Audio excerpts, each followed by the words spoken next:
wall quilt that we are going to build on this episode.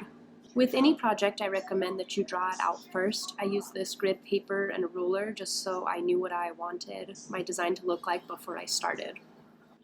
And of course, any good project starts with a quick trip to the hardware store.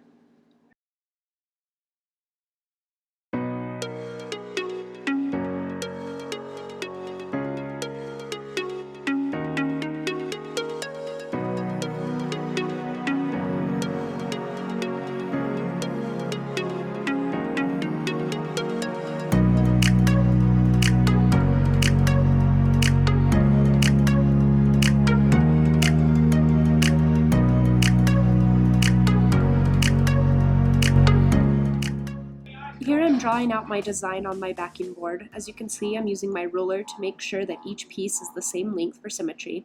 I'm also using an actual piece of wood just to make it a little easier to measure the width.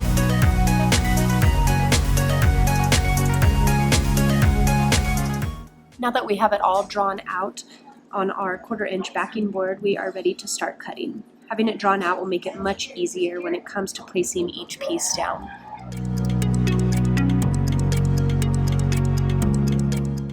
Four inches, 3 feet long, 3/4, 3/8 wide. 3 inches, 3 feet long, 3/8 wide. Okay, and we have, this is 2 inches by 3 feet, 3/8 wide. Got a bunch of those. For our frame, this is 1/2 inch by 2 inch by 3 feet. So we have all that different variety. Let's get to work. I'm gonna go through step by step and show you all how to do it all on your own if you want to. You need a tape measure, pencil, a saw of some sort. It doesn't have to be a chop saw, but chop saw is the easiest. You could use a jigsaw. You could use a circular saw. Any kind of saw will do. All of the cuts on this are going to be at a 45-degree angle, so I just need to make sure that I cut in the correct direction, and I can cut nearly every piece at this angle. As you can see here, it's set for 45 degrees on the saw, and when we set it down on this line, it's going to be perfectly lined up. Okay, here we go.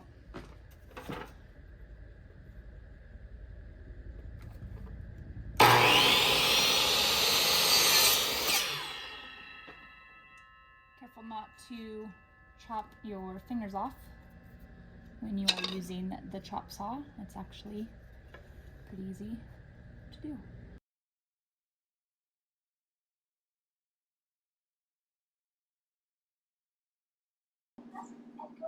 As you can see, these pieces line up perfectly, so we will just keep on making these cuts and placing them down. Also, I should mention that I am not gluing these down yet because I want to make sure that everything fits right, and I'm also going to add paint to it later.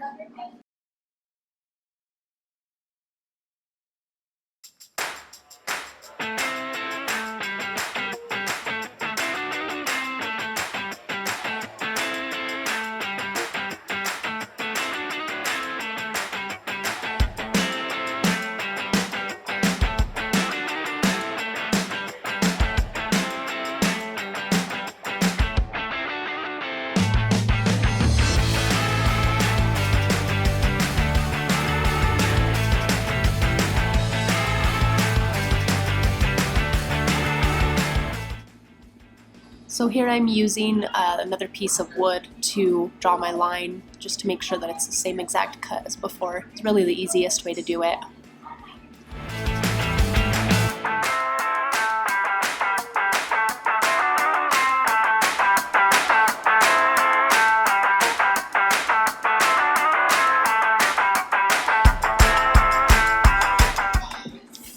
All these little pieces are coming together perfectly, and on these little arrow pieces, they're all the same length, so I'm going to use this one piece to mark the rest of the pieces, and it'll go pretty fast that way.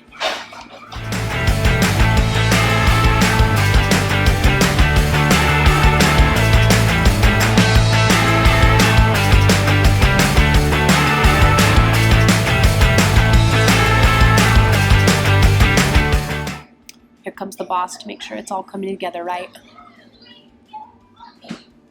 I think she approves.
It's been a whole lot, Mom.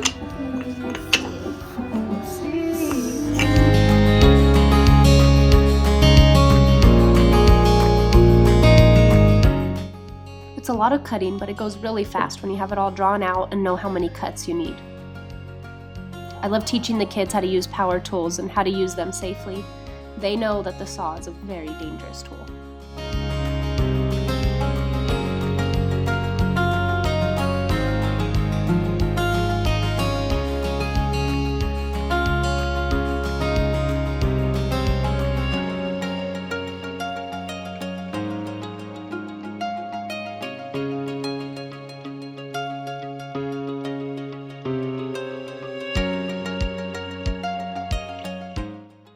So here Chase and I are lining up all the pieces, and then I'm going to place this 3-inch board down where it will go and draw a line where I want to cut it. Sometimes this is easier than measuring it and faster, and sometimes it's not.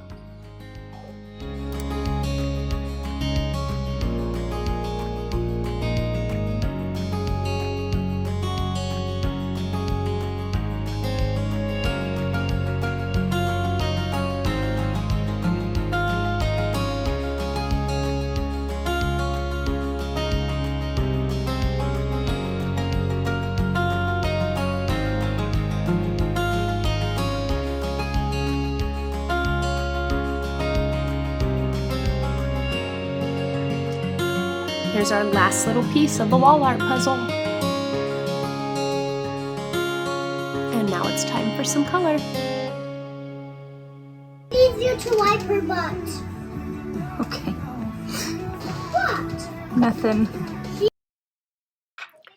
We're going to spray these pieces with a Magnolia matte dark blue color. Of course, you can choose your own color. Just make sure that they all go well together. We're going to use 3 different colors, a green, this blue, and a gray color. I thought that painting in the grass was a genius idea, but my husband was not super thrilled about it. But the lawn grows and you can just cut it off. It was fine. Anyways, make sure that you have a nice even strokes and that you're far enough away from the pieces. If you're too close, it will cause drips and runs.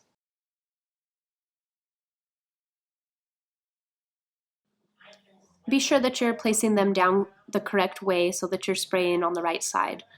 1 can of paint for each of these painted sections should be enough, unless of course you're spraying the wrong side and then you have to spray the other side. So just be sure to pay attention to that.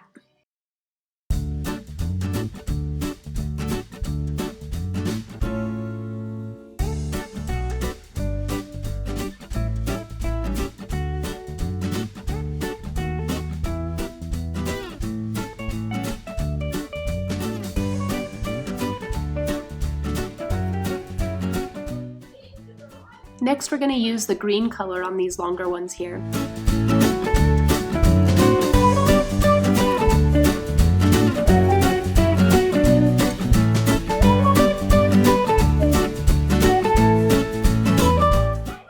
Of course, the kids wanted to get in on the action of spray painting, so we all worked together to get these ones painted. The kids love to spray paint.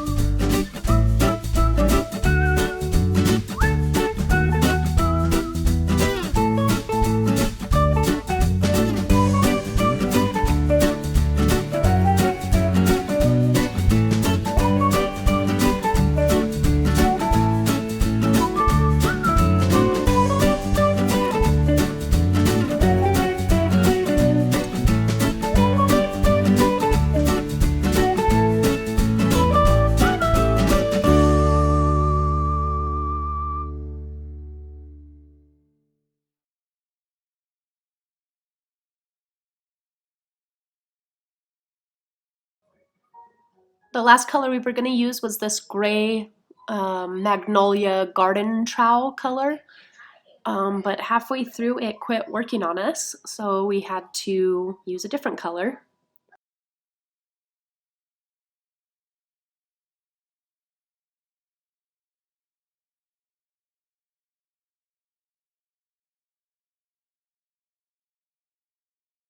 We decided we would just finish it off with this green color, the same one that we used on the longer pieces.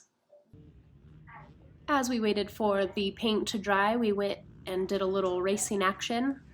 There goes Paisley in first place, number 21. Go, Paisley!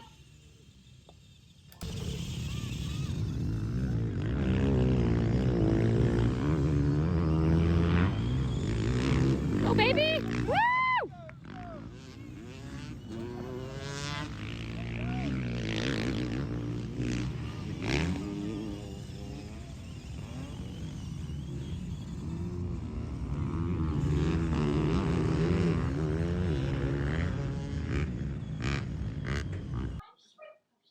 All right, it's time to glue these things down.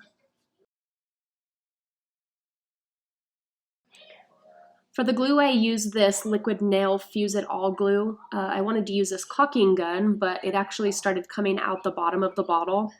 So I ended up just having to spread it on with a knife. It wasn't ideal, but it did work. The caulking gun would have been much easier.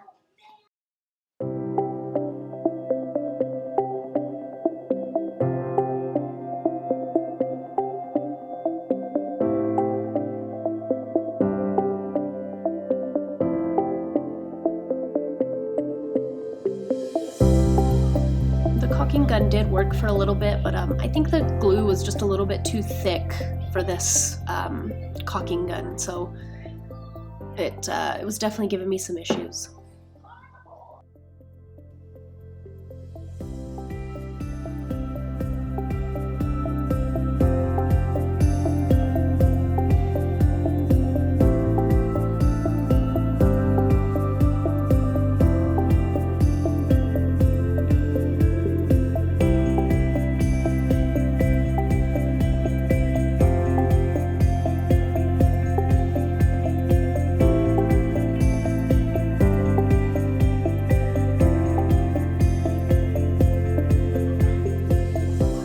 Went section by section, taking off the pieces, and then I got an old butter knife here and just started spreading on the glue as evenly as possible, and then I just slapped it all back together.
a lot messier doing it with the knife spreading technique. If you have to do this, I would definitely wear gloves.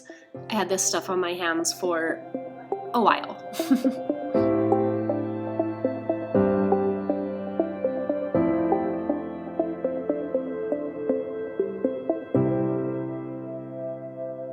Make sure that you start putting your pieces of wood down before your glue starts to dry.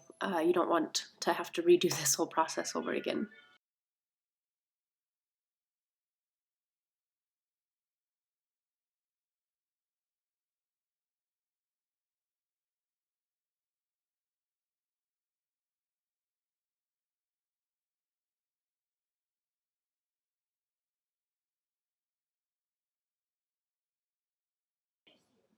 So as life would have it, I did not get to frame this piece for about a month later, and I forgot to record the framing portion of it. But here it is, all finished. If you'd like to see the framing portion, I can make another video on how to do that. Just let me know in the comments below. Don't forget to subscribe. I'll make more. Let me know if you want to see something else. Let me know.